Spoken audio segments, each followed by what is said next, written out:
Apakah sholat yang jumlahnya 50 rakaat itu diberitakan kepada Nabi Muhammad?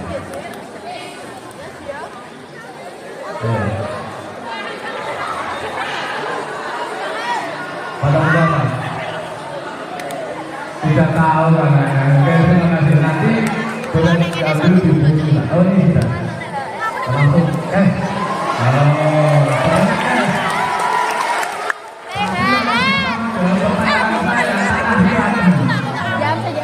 Alhamdulillah bisa jawab. Berarti